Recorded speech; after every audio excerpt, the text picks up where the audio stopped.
Dobar dan, dobrodošli u recepturu.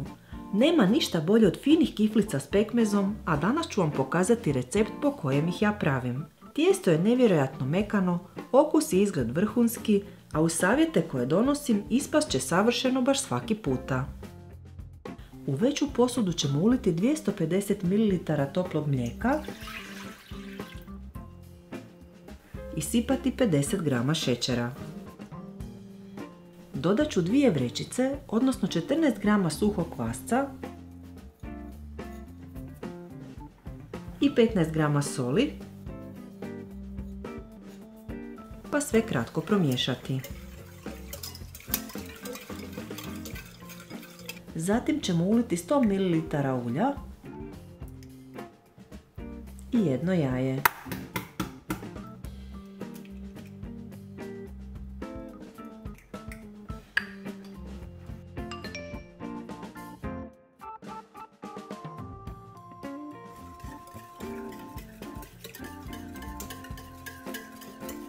Trebamo i 500 g glatkog brašna kojeg dodajemo u 2 puta. Brašno ću prosijati prije dodavanja u smjesu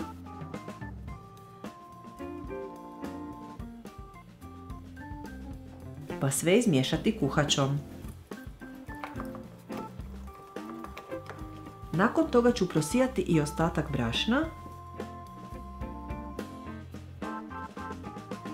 i zamjesiti glatko tijesto.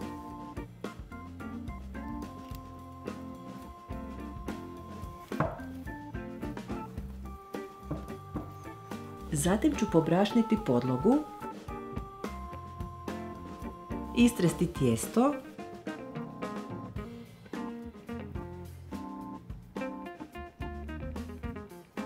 i još ga kratko mijesiti, pa oblikovati u kuglu.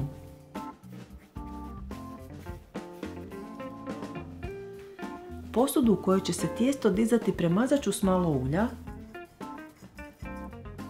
vratiti tijesto unutra i preokrenuti da se naolji s obje strane. Sve pokrivamo s prozirnom folijom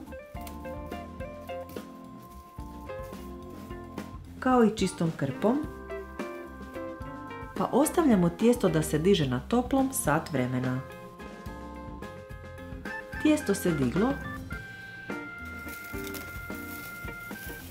pa ću ga malo premjesiti.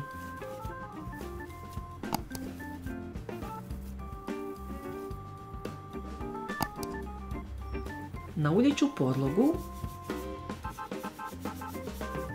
te ga još premjesiti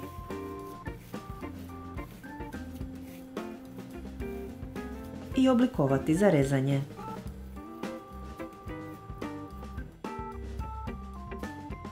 Podijelit ću ga na 3 jednaka dijela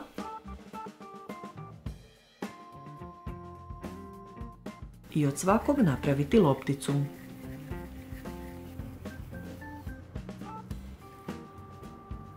Kistom ću ponovo nauljiti podlogu, kao i valjak.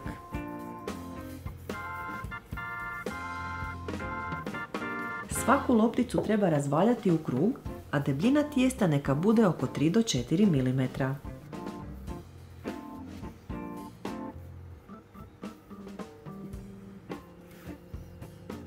Za pravilniji oblik, na kraju sve možete još malo oblikovati i s prstima.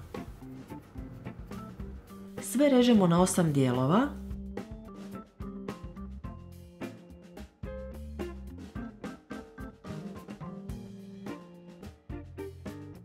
Pa na svaki žličicom stavljamo malo pekmeza.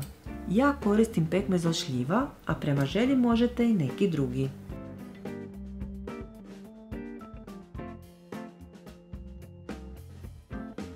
Na redu je rolanje kiflica.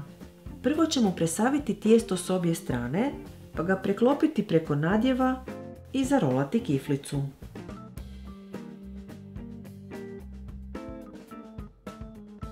Prema potrebi primite vrh tijesta da se tijesto malo razvuče.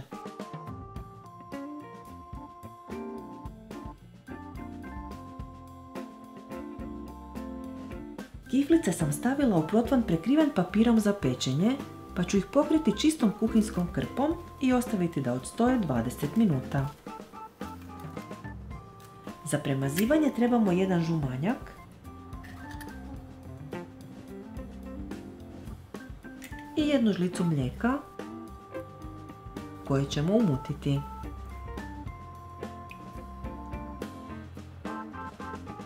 Nakon što su se kiflice digle, sve ćemo ih premazati s kistom.